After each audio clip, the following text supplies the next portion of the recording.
Good afternoon, everybody. This is 413 Sports Talk, and I'm your host, Rahim Escalai. The man we have with us here today is the head coach of one of the top-ranked high school football programs in the United States.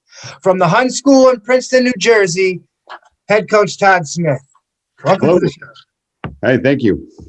All right, let's go. You have a long history in leadership and athletics. When did your love for football first begin? I was one of those guys that was, or one of those kids rather, that was way too big to play Pop Warner football. So I never played. It was one of those cases where my weight didn't match the age. So I didn't actually play football until I got to high school. And I remember my freshman football coach was like, what position do you play? Do you play safety? And he was joking around and I had no clue. I was like, yeah, sure, safety, whatever you need. And but I would say didn't love it probably until junior or senior year of high school, and then really loved it in college and enjoy it more. I enjoy coaching it more than I ever did playing it. So, but yeah, it's right around junior year in high school is where I really fell in love with the game. Oh, that's awesome, man. My older brother Matt was like that when he went to play Pop Warner. He was already like 6'3". He's huge right now. Right. He was like 6'3", almost 250, and they said, "What are you doing?" Oh man. At what point on your athletics journey did you decide you wanted to become a coach, and who or what inspired you to do so? In college, I went to the College of New Jersey. It's a Division III school right here. It's like right outside of Princeton. And I played there. I was a 3-year starter. And then halfway through my senior year, I tore my knee in a game. And I ended up, I remember as I was the last 3 weeks, my coach was starting to ask me just to help out and do different things. And that's where all of a sudden I started running drills and I started working with kids. And then from there, I came back after I graduated, got a job as a teacher in the area. Yeah. And then I decided to go back to college to coach. So I was a sort of a graduate assistant. And that's where I really dove into the X's and O's and started to understand the game as a whole. Like, whereas I was an offensive lineman only, I really started to look at, offenses and defenses and really tried to understand what was happening and really liked it. Oh, most definitely. Okay. So you're a former offensive lineman. That's awesome. The work you and your staff have done with this football program is outstanding, to say the least. How do you build and maintain such a strong coaching staff? The coaching staff is fantastic with us. We've had a couple guys come and go with us because they got different sorts of jobs or they went into like some kind of high school administration position. But I try to surround people that I know and feel comfortable with. So a lot of them are guys that I've known for a very long time, guys that I've played against in college or guys I played with in college. Guys that I struggled against when I coached at other schools in high school where I thought they were pretty good and I was able to woo them away. And all right, come over here. Yeah, come on over here. And I think that it's a great group of guys that, I can really turn around and turn my back and go do my own thing and go coach my own position and know that everybody else is getting coached up at the same time. So two of them actually used to be head coaches at other high schools. And I think the idea of coming over and coaching, a group of kids like the kind of kids we have at Hun really was alluring to them. And we don't have to worry about some of the same things. We have great kids. Our locker room's a great place. We're not dealing with a lot of the other problems that a lot of other high schools are because it's a different type of school. And I think a lot of coaches find that appealing. So we just have a great group of guys that we've surrounded our kids with. Most definitely. I read an article about you, and it said that was one of the first things you noticed when you came to the school is that there were no locks on the lockers, and just noticing little things. And for the more I read on and looked at your resume, I'm like, I'm confused. I'm like, dude, is he a head coach or a GM? Like, what the heck, What was the transition like as a coach for over a decade in the public school systems and then working as a coach at a prep school? I mean, it's different in the fact that you kind of hit the nail on the head. You said it's like kind of a head coach and a GM type thing. And number one, the numbers are smaller, right? Because the school's smaller. We only have about 640 kids in the entire school. That includes our middle school. So even if we had a conservative estimate that half of those kids are boys, right? That means we have about 300 boys that we can draw from to play football. And Right.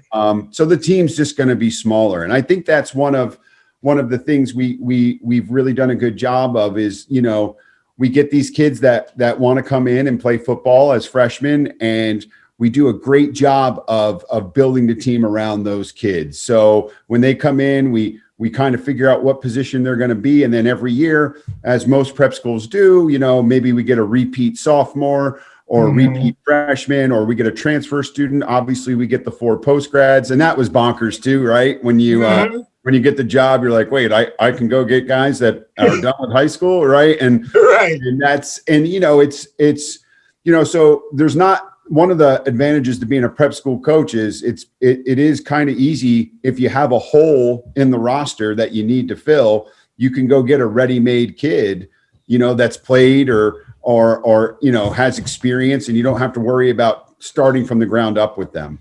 Right. And another good thing about these kids coming into the prep schools is that their backgrounds are different. They're from different areas in the country. So yeah, not only do you get a mix of who the player is, but you also get a different personality as well. So I assume that's got to be cool too. Yeah, it is cool. You get your kids from all over, right? We have a young man from California. We had a young man from Tennessee this year, kids from Massachusetts, Connecticut, all sorts of great places. You get to meet their parents and families. The Hun School is known for its rigorous academics and high expectations for achievement. How do you teach your student athletes to balance their academics, athletics, and other extracurricular activities?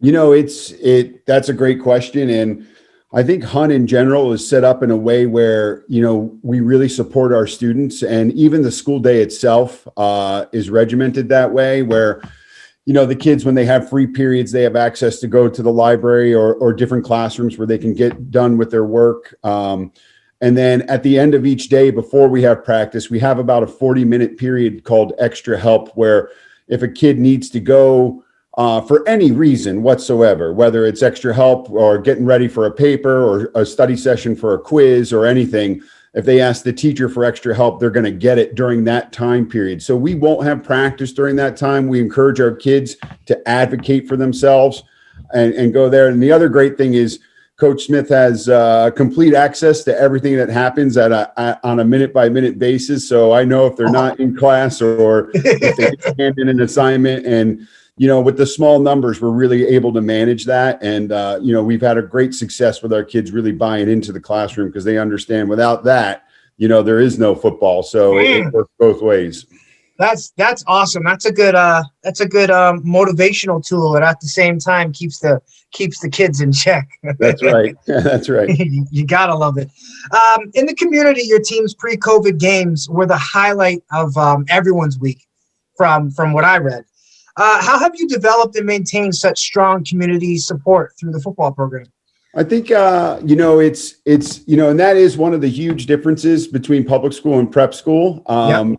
Like when I coached at a public school, it was Friday night lights and all sorts of stuff. And, you get lots of fans and marching band and cheerleaders and all that stuff. And that's not the case for us now. Right. So right. A lot of our kids go and play other sports at the same time we're playing games, and the football game, the soccer game, and the field hockey game are all going on at the same time, and it draws a crowd. But I think people are proud of our kids. I think they know how hard they work. I think they form great relationships with the teachers and the faculty at our school, and I think they want to come out and support it. And it's, we preach family, and I think our team has a great family atmosphere, but so does our school. Our school is truly a great place where it's just surrounded by like-minded people that are all here and working for the kids, and they get that. So we're going to support them every way we can.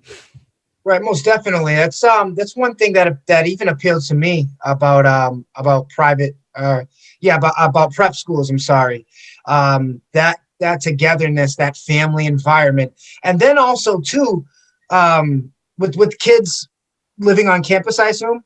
Yeah, we have. Yeah. So we're like, it's like almost 35, 65%, about 35% of our student body lives on campus and the rest are made up of day students. So it's a great mixture, and that makes it even better. Right. So we do have some local community kids, and then we have kids from all over the country and the world for that matter. So, it's definitely unique. Most prep schools are like one or the other. They're either all day schools or they're all boarding schools, and we're that, I think we're that rare combination of both day and boarding, which is great. Right. I think another good thing that the boarding school does versus public is any little other distractions are nixed with boarding school, and that's one thing that I really love, and I think is essential to the development of young football players, because this is where this is where they get this is where they start to become who they are as a player. Right.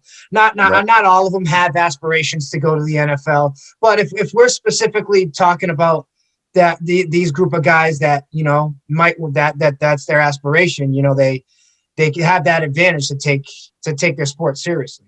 Right. 100%. What, in your opinion, makes a good football player, and how do you and your coaching staff help bring it out of the students? We really preach work ethic, and like our big thing is we've been very fortunate to have some really talented kids. But when you combine talent and work ethic, like a kid who really wants to work at it to get better, and it's not just during the season, right? It's in the off season, whether it's playing another sport or in your off season conditioning program and in our weight room, wherever it is. We want our kids to always compete, right? We want them to push themselves, not settle. We want them to keep working at it, never be satisfied, right? So we have all these 4-star, 5-star, 3-star kids, but I am pretty happy to say that, like, if you walked into the weight room or you walked into any practice or any sort of athletic competition, I think you would see that they work just as hard as everybody else. So, our kids with no stars, 3 stars, 4 stars, they're all grinding away, Right. and that's part of it. We really want our kids to embrace the grind, because at the end of the day, that's what it's going to take. No off days, and, just really working at your craft 24/7 all the time. Most definitely. And then also what that does too is on the other side of the coin, there's the stigma of the prep school kids. They get everything and blase soir, but that with installing that work ethic, like, hey, you got to get up and grind, that completely mixes that.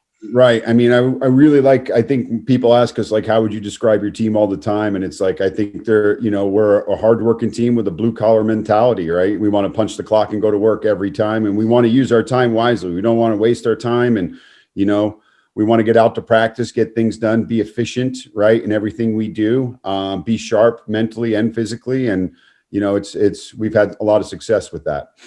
Right, most definitely a well-oiled football machine. Every coach is different and has different goals for their team. What is your offensive philosophy, and how do you get players to continually buy in?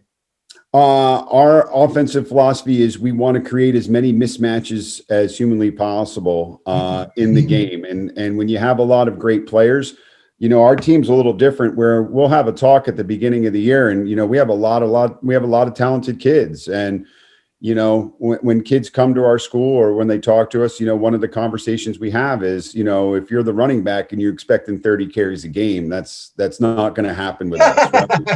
Right? And same thing with the wide receiver. If you're a wide receiver and you think you're going to catch 15 passes each game, again, not going to happen. So when we call your number and design your play and we do something for you, make sure you capitalize when that happens. And we want to spread the ball out. We don't want to be a one-trick pony, and we believe in the fullback and the tight end at the Hun. So that is a huge part of it. We'll line up in 2-back sets most of the time. We want to have somebody who, if we're going to have a running back, we want somebody in front of them that's going to pave the way. And I know a lot of coaches are spread, and not that we're spread too. We'll go empty 3-by-1, 2-by-2. But, you know, when push comes to shove, if we can get that fullback and tight end in the game, we're going to want that. And we've been very fortunate to have some great kids that could play both positions for us. And they're a unique find, you know, right? That's not your every down kid. And, you know, that's one of the kids we want to build our team around, is that fullback tight end position. Fullback tight end reminds me a little bit of when the Pats used to throw Vince Wilfork in there. That's right. And when Corey Dillon would go for the go-ahead first down or the touchdown. That's a freaking phenomenal, dude. How do you and your staff manage reps to maximize player development? So, you know, with the low numbers, it's almost like we have to watch how many reps we're actually getting each day, you know. Wow. It's like, you know, we'll go watch you know, a Big Ten practice, or we'll go watch you know, a Power 5 school practice, and you see these guys wearing monitors and pedometers, and they're measuring the steps they're taking. And then like we'll drive home as a staff, and we'll be like, man, I bet our kids do a lot of running at practice, you know. And it's like, yeah, because you know, we're going to have, you know, 4 or 5 wide receivers. So the individual period and the group period and our team period, that's a lot of route running. So, you know, in practice is where we're getting as many reps as we can, you know, and if we have to, you know, bring it back a bit towards the end of the week, we'll do that. But our kids are running nonstop, and a lot of our kids will play on both sides of the ball too. So we don't really have a problem. It's more of managing how many they're getting, not too many, right? It's not that they're not getting enough. So, wow, I've never heard that before. So we have too many reps. Yeah, it's, you know, we want to practice fast, right? We want to play fast and practice fast. And, you know, it used to be the old, like, hey, let's call the play, huddle up, let's do it. And now with our no huddle philosophy, you know, 5 plays that would have taken us 10 or 12 minutes in practice are now taking us 2 or 3 because we're signaling stuff in, we're moving fast. We've really simplified the game for them. The efficiency's there. The efficiency's there. And if we can maintain that in practice, then we can get an enormous amount of reps in a 15-minute period, you know. Scoring a lot of points, man. Sounds like a lot of points are getting ready to be scored. Do you have any advice for the student athletics community, both players and coaches alike, as we all start to get back to normal? I mean, obviously, I think the takeaways, like, I guess the question is like, what's going to happen? What did we do during the pandemic that we're going to continue to do when things get back to normal, right? I mean, there we go. And I think like some of the things is like, you know, I think obviously accountability for the kids was huge. We did a lot of Zoom meetings, and we tried to watch film over Zoom, and it wasn't the same, right? You don't have their attention, and, you know, you got the kids with their screens on, and then you got your kids with the hoods over their head in the dark. And, you know, it's just like kids on social media. Yeah. So, I mean, it's, I think obviously the appreciation of what we lost. And I will say the Hun did a great job this fall. We were one of the only prep schools to continue to play through the pandemic, and we were testing our kids every week, and our kids bought into it, and we didn't have one positive case the entire season. And we were very proud of them for that, because they knew, you know, all it would take was one test and that's it. So I think it's like the appreciation of what we lost and the togetherness, right? Because we weren't together as much as we wanted to be, right? Even preseason camp and our summer lifting and our conditioning, that was all taken away from us, and the preparation, and that's what we value. And now our kids are experts in online combines and filming themselves doing broad jumps and 5, 5 shuttles and 40-yard dashes. And we've measured every part of the body that needs to be measured: hand, head, you know, whatever, height, weight, you know, step on the scale, you know, it's you know, that's what they've become experts at. And I can't wait just for it to get back to normal, you know, and appreciate that togetherness that we lost. Right. I can't agree with you in any other way, man. When everybody gets back together, and hopefully we're doing things safely in the right way, because honestly, I've been ready since pretty much since February to go to a Red Sox game, and you know, I want to start going to games and actually going to these high school games and watching these young guys play. So I'm definitely looking forward to that as well. 100%. Mm-hmm. What can we expect from Coach Smith in the Hun School this upcoming season? Well, we're excited about, the kids we had. We just went through the mission cycle, and this was one of the years where we had a tremendous amount of kids coming back, which we were excited about. We try to build the team around the offensive line. We want to make sure our offensive line is solidified and ready to go. We feel very fortunate that we have 8 or perhaps even 9 linemen that we could throw on the field at any given time and have them compete. Awesome. So yeah, it's really good. We try to have a mixture of young kids and old kids, and this year with our post grads, we did a really good job of finding 4 fantastic kids that are they helped us out in areas of need, and so I think we're going to put on a well-balanced football team out there, and we're going to look to do what we always do, move the ball and play good defense. And, we're excited. We're excited because the kids are excited. Like they're pushing me. Hey, when can we start doing install? When can we start watching film? When can we do this? And right. I'm like, soon, we're going to do it soon, and so the excitement that they have is exciting. And, I think it's going to be a simplified version. If anything that this year taught us is, we didn't have as much time and we simplified things as much as we could.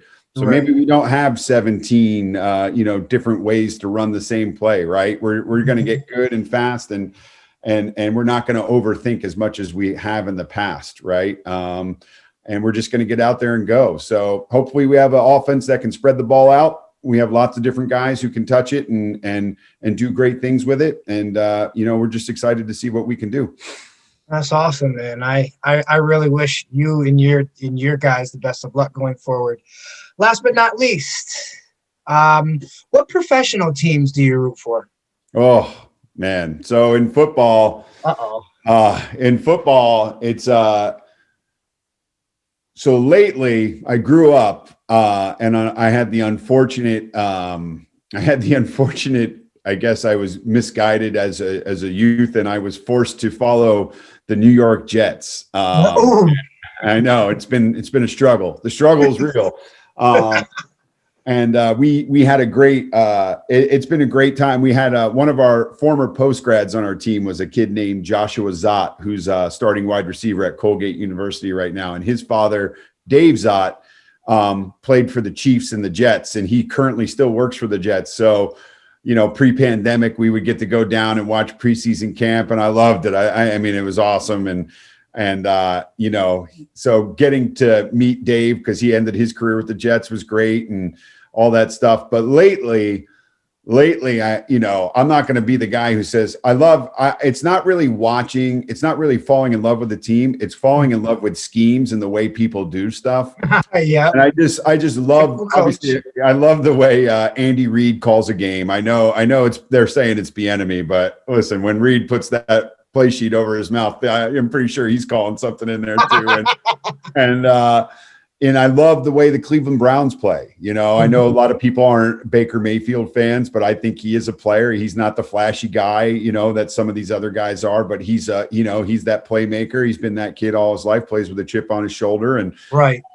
But I love their balance. I love their running game. I love the way they use the tight end again, that's, so basically, my wife will get mad at me because I'll be flipping through the games and I'm like, why don't we watch it when your team's on defense? And I'm like, because I don't like to watch defense, right? I want to watch it on offense. And right. So Saturday nights, and even this spring, right, with the FCS guys playing, ESPN showing all those games, you just sit there, all of a sudden you're in the easy chair for 45 minutes watching these different teams play that you've never seen before. And it's fun. To watch. Yeah. That's one of the cool things here about being here at Hun is, which I did have some kids at the other school I coached at that went on and played some college football and did great stuff. But at Hun, it's really cool to turn the TV on Saturday and watch those guys that played for you. on ABC or CBS or ESPN, and it's, they're saying their names, and you just get to watch their, how they're doing, and staying up late. We had a young man named Bobby Haskins who was a post grad from Connecticut for us. He came down from Fairfield Prep, and he's the starting left tackle at Virginia. And he caught in the bowl game 2 years ago against Florida. They threw the tackle eligible to him, and he scored on it. And then they reviewed it and they called it back. And as soon as he got into the locker room, he shot me a text. My wife and I were laying in bed watching, and he's just like, "I let down linemen all over the world today." I was just like, "Oh, he so did." But it's just fun watching those kids and knowing that you had a part of that, doing it, and we've been very fortunate to send kids to all sorts of great schools, whether it's Division III, FCS, FBS, it doesn't matter, and to watch them take it to the next level, it's been a great experience. Worth more than any award is. Right. I can imagine. Thank you, Coach Smith, for coming to the show. I really appreciate it. We had a great conversation, and I wish you and Hun School nothing but the best going forward. All right. Thanks for having me.